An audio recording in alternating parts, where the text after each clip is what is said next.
Dear Plus One students, I am Ruchita Sharma. Today we shall read part 2 of Ranga's marriage from your book Snapshots. Students, before we start reading, let us first know the purpose of reading any passage. Do you all know that reading is a skill which helps us to understand the subject matter or the written words? Reading skill or reading ability helps us to grasp the knowledge, information, and wisdom contained in the written words. Reading is of two types, scanning and skimming.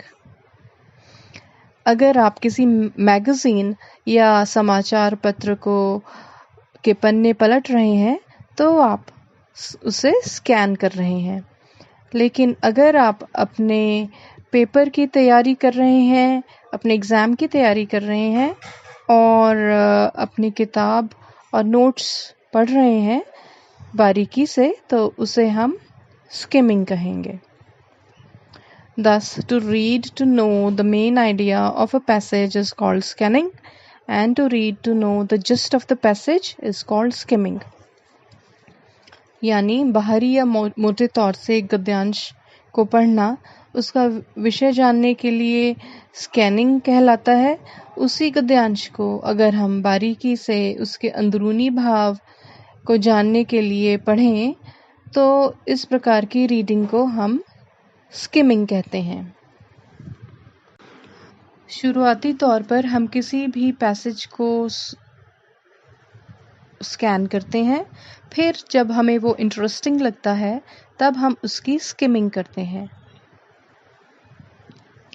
Thus, these kinds of readings help us to improve our pronunciation, grasp the vocabulary, easily translate mentally the passage, to break big sentences into small sentences. This helps us to understand the whole text. इसीलिए बच्चों, reading का purpose है to attain pleasure, to get information, to be able to read so that we can answer questions based on that reading, to be able to make a summary of the information we have gained in our own words, to relate that passage to another person, and to retain the knowledge we have gained after reading, to make notes, to improve communication skills, and last but not the least, to get better marks in exams and to be able to pass a competitive test. Thus, reading will help us to improve our fluency in the new language which we are reading, and it will help us to know the different emotions and devices which the writer has used to convey his thoughts. So whenever you start reading, be curious about reading and to know what is contained in that passage. This will help you to become confident, and we will achieve our reading goals. Students, come, let's now continue with the reading of Ranga's marriage, lesson 4. From the phrase what I am going to tell you on page 17 to be of service to society, I thought, on page 19. Let us keep in mind our objectives and purpose of reading these passages. What I am going to tell you is something that happened 10 years ago. We did not have many people who knew English then. Our village accountant was the first one who had enough courage to send his son to Bangalore to study. It is different now. There are many who know English. During the holidays, you come across them on every street talking in English. Those days we did not speak in English, nor did we bring in English words while talking in Kannada. What has happened is disgraceful, believe me. The other day I was in Ramarao's house when they bought a bundle of firewood. Ramarao's son came out to pay for it. He asked the woman, "How much should I give you?" "4 pice," she said. The boy told her he did not have any change and asked her to come the next morning. The poor woman did not understand the English word change and went away muttering to herself, "I too did not know."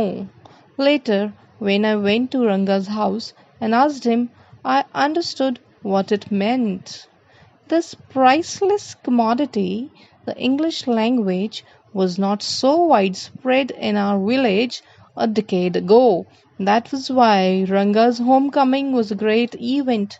People rushed to his doorstep announcing, "The accountant's son has come. The boy who had gone to Bangalore for his studies is here, it seems, and come, Ranga is here. Let's go and have a look."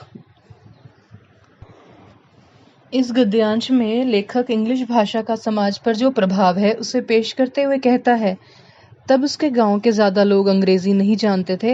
हमारे गांव का मुंशी पहला व्यक्ति था जिसने हिम्मत करके अपने पुत्र को बंगलौर पढ़ने भेजा था। पर अब अलग समय है, बहुत लोग इंग्लिश जानते हैं। छुट्टियों में आप इन लोगों को सड़कों पर अंग्रेजी बोलते हुए पाएंगे, पर उन दिनों हम कन्नड़ में बात करते हुए अंग्रेजी के शब्द बीच में नहीं लाते थे। अब जो हुआ है वह चिंतनीय है। जब लेखक एक दिन रामाराव के घर था तब उन्होंने बालन खरीदा। रामाराव के पुत्र एक उस महिला से कहने लगे कि उसके पास उस महिला को पैसे देने के लिए चेंज नहीं है, इसलिए वह दोबारा आए। बेचारी महिला चेंज का अर्थ न समझी और बुदबुदाती हुई बाहर निकल गई। उस वक्त लेखक का कहना है कि वह भी चेंज का अर्थ नहीं जानता था। Attracted by the crowd, I too went and stood in the courtyard and asked, "Why have all these people come? There's no performing monkey here." A boy, a fellow without any brains, said, loud enough for everyone to hear, "What are you doing here then?" A youngster, immature and without any manners, thinking that all these things were now of the past, I kept quiet. Seeing so many people there, Ranga came out with a smile on his face. Had we all gone inside, the place would have turned into what people call the black hole of Calcutta. Thank God, it did not. Everyone was surprised to see that Ranga was the same as he had been 6 months ago, when he had first left our village. An old lady who was near him ran her hand over his chest, looked into his eyes and said, "The Janeu is still there. He hasn't lost his caste." She went away soon after that. Ranga laughed. Once they realized that Ranga still had the same hands, legs, eyes and nose, the crowd melted away like a lump of sugar in a child's mouth. I continued to stand there. After everyone had gone, I asked, "How are you, Rangappa? Is everything well with you?" It was only then that Ranga noticed me. He came near me and did a namaskar, respectfully saying, "I'm all right with your blessings. I must draw your attention to this aspect of Ranga's character." He knew when it would be to his advantage to talk to someone and rightly assessed people's worth. As for his namaskar to me, he did not do it like any present-day boy with his head up towards the sun, standing stiff like a pole without joints, jerking his body as if it was either a wand or a walking stick. Nor did he merely fold his hands. He bent low to touch my feet. "May you get married soon," I said, blessing him. After exchanging a few pleasantries, I left.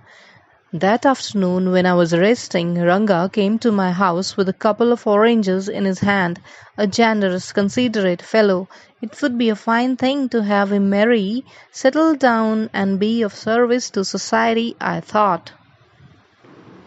Students, we have finished reading part 2 now.